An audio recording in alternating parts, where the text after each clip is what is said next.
এটা হবে কিয়ামতের পূর্ব মুহূর্তে। তাহলে এর মানে বোঝা যায় যে দুনিয়ার মানুষ দুনিয়ার খাবার ছাড়া থাকতে পারে, কিন্তু এই জিকির ছাড়া থাকতে পারে না। বেশি দূরে যাওয়া লাগবে না, অতীতেও যাওয়া লাগবে না। এই তো কিছুদিন আগে, কালকে আজকে সকালে ফেসবুকের ভিতরে দেখলাম ফিলিস্তিনের এক লোক ইহুদিদের কারাগারের ভিতরে বন্দী ছিল, তাকে কোনো খাবার দেওয়া হয় নাই। লোকটা প্রকাশ করতেছে, মনের ভাব বলতেছে, লোকটা বলতেছেন, এই সাউন্ড ঠিক করো, গলাটা নাই কেন, সাউন্ড ঠিক করো। লোকটা বলতেছেন যে আমাকে কোনো খাবার দেওয়া হয় নাই, আমাকে কোনো পানি দেওয়া হয় নাই, কিন্তু আমার খাবার কি ছিল? আমার খাবার ছিল লা ইলাহা ইল্লাল্লাহ, আমার খাবার ছিল সুবহানাল্লাহ, আমার খাবার ছিল আলহামদুলিল্লাহ। তাহলে বোঝা যায় মানুষ খাবার ছাড়া বাঁচতে পারে, কিন্তু জিকির ছাড়া, আল্লাহর রহমতের জিকির ছাড়া মানুষ বাঁচতে পারে না। আমাদের কি জন্য রহমত, আল্লাহর দয়া নাই? এত এত খাবার খাই, তারপর আমাদের অসুখের সীমা নাই। আমাদের সবচেয়ে দামি একটা ওষুধ বর্তমানে অসুখ, সেই অসুস্থটার নাম হলো ডায়াবেটিস। বেশিরভাগ মানুষেরই আছে। এই যুগের মানুষ খেয়ে অসুস্থ হয়ে যায়। এই যুগের মানুষ যত বেশি খাবে তত বেশি অসুস্থ হবে। এই জন্য অসুস্থ হবে, মালিকের শুকরিয়া আদায় নাই। মালিকের শুকরিয়া আদায় না করার কারণে আমার মালিক তার রহমতের ছাউনিটা আমাদের কাছ থেকে তুলে নিয়েছে। তাহলে যদি তাই না হতো, তাহলে এই যুগে এত এত মুসলমান থাকতে মুসলিমরা মাইর খায় কেমনে বলেন? এই যুগে এত এত মুসলমান থাকতে আল্লাহর রাসূলকে নিয়ে, কুরআনের আয়াত নিয়ে একজন কুলাঙ্গার কটূক্তি কিভাবে করে বলেন? আল্লাহকে গালি কিভাবে দেয়? আমার দেশের রাজনীতির বড় একটা দলের বড় এক নেতা বলতেছেন যে যেই ব্যক্তি আল্লাহর কোরআনকে অপমান করলো, আল্লাহর রাসূলকে অপমান করলো, আল্লাহকে অপমান করলো, ওই ব্যক্তির উপরে যখন মানুষ আঘাত হানলো, ইমানদার মুসলমান জগৎ আঘাত হানলো, তখন কিছু লোক পাবে, কিছু ভোট পাবে, কিছু সমর্থক পাবে। এই উদ্দেশ্যে সে কি করলো? উগ্রবাদী বলে এই মুসলমানদেরকে সে কি করলো? টাইটেল দিয়ে দিল। তারপর আমরা মুসলমানরা নির্লজ্জের মতো, বেহায়ার মতো আমাদের দাবি মূল্যবান ভোটটা এই কুলাঙ্গারদেরকেই দিব, যারা আল্লাহকে পছন্দ করে না, যারা রাসূলকে পছন্দ করে না, যারা কোরআন এবং হাদিসকে মানে না, এই সমস্ত বিক্রি করে খায়, এদেরকেই সমর্থন করি আমরা। আল্লাহ কোরআনুল কারীমের ভিতরে বলছেন যে মানুষ হলো এরকম,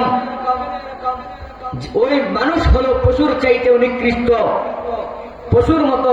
উলাইকা কাল আনআম বাল হুম আদল, পশুর চাইতে নিকৃষ্ট। আল্লাহ কোরআনে বলছেন এই কথা যে পশুর মতো নিকৃষ্ট না, এর চাইতেও বেশি নিকৃষ্ট। কি জন্য বলছেন জানেন? যে মানুষের কান থাকতে কালা, শুনে না, চোখ থাকতেও দেখে না, অন্তরাতে অনুভব করতে পারে না। আমরা বরং সেই জাতি, যেই জাতি আমরা এটা অনুভব করতে পারি না। আমাদেরকে 500 টাকা দিলে আমরা 5 বছরের জন্য আমরা গুলামের পথটা বেছে নেই। 500 টাকা দিয়ে আমরা জানি যে কোন লোকটা ভালো, কোন লোকটা খারাপ। আমরা এটা জানার পরেও ভালো লোকটাকে সমর্থন করি না। সম্মানিত উপস্থিতি, যদি আল্লাহ রাব্বুল আলামিনের কুরআন দিয়ে এই দেশ যদি চলে, তাহলে কি মনে হয় যে আপনি আমি অশান্তিতে থাকবো? কোন হিন্দু নির্যাতনের মধ্যে থাকবে? যদি হিন্দু নির্যাতনের মধ্যেই থাকতো, তাহলে আল্লাহ কুরআনের আয়াত নাযিল করে দিত না, লাকুম দীনুকুম ওয়ালিয়া দীন। এই আয়াত আল্লাহ কুরআনে নাযিল করতেন না।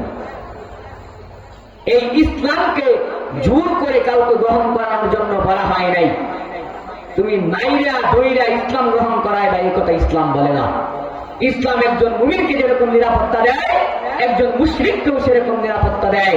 রাসূলুল্লাহ সাল্লাল্লাহু আলাইহি ওয়াসাল্লামের অসংখ্য হাদিস আছে, যেই হাদিসের মধ্যে পাওয়া যায় যে আল্লাহর নবী রাহমাতাল লিল আলামিনের ওই হাদিসকে শুনেন নাই যে একজন ইহুদি আর একজন মুসলমান দুইজন জমি নিয়ে ঝগড়া লাগলো, আল্লাহর নবীর কাছে গেল, আল্লাহর নবী মীমাংসা করে দিয়ে ওই ইহুদির পক্ষে রায়টা দিয়ে দিল।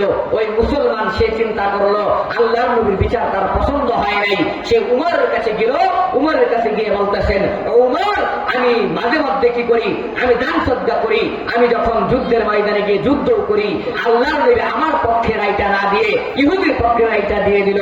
তখন উমর রাদিয়াল্লাহু তাআলা আনহু বললেন, তুই দাঁড়া, আমি দেখতেছি। উমর রাদিয়াল্লাহু তাআলা আনহু ঘরের ভিতরে গেলেন, খোলা তরোয়ার হাতে নিলেন, তরবারি হাতে নিয়ে সঙ্গে সঙ্গে মুসলমানের গর্দানটা উড়িয়ে দিলেন, ইহুদিকে ছেড়ে দিলেন। তাহলে আল্লাহর নবী ইহুদিকেও যেরকম নিরাপত্তা দিয়েছেন, ইনসাফ আল্লাহর নবী কায়েম করেছেন বিদায় ইহুদি নিরাপত্তা পেয়েছে, ইনসাফ তাদের কায়েম করেছেন বিদায় মক্কা বিজয়ের পর কত মুশরিক ছিল তারা নিরাপত্তা পেয়েছিল, ওদেরকে আল্লাহর নবী কোনো আঘাত হানেন নাই।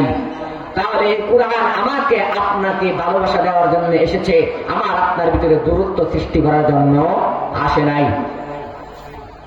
আব্রাহাম লিঙ্কনের রাজনীতি দিয়ে, কুফরি গণতন্ত্র দিয়ে আমরা যদি ইসলামকে বিকৃতি করতে চাই, তাহলে এই ইসলামের মাধ্যমে আল্লাহর কোনো সাহায্য আসবে না।